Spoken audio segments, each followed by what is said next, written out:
No, I think we started very well, and but that goal that we conceded against the runner play made it a little bit difficult for us. Portmore is very experienced. I thought that their defense line really played a sturdy game, and it was always hard to break them down. So I just have to say, once they scored that goal, they were always in control, and it was difficult for us to get back. How much did the halftime incident affect the players?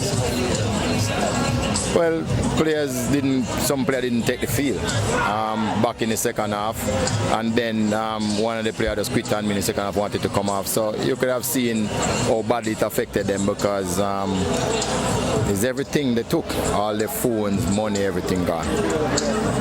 What exactly happened as far as you? I don't know. I was here and it happened upstairs, so I really don't know.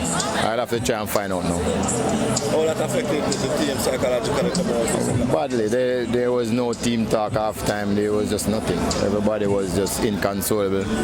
I mean, a player lost his car key, so he doesn't even know if he stole his car and then he had to go back on the field. So a lot of problems.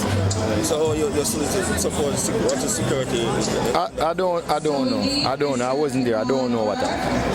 But as I can say, Portmore actually, I thought they played very well when they came back out the second half. They played exceptionally well, and it was difficult to break them down. Their defense was good, and we tried very hard. But there's some chances that half chance that we could have probably gone our way.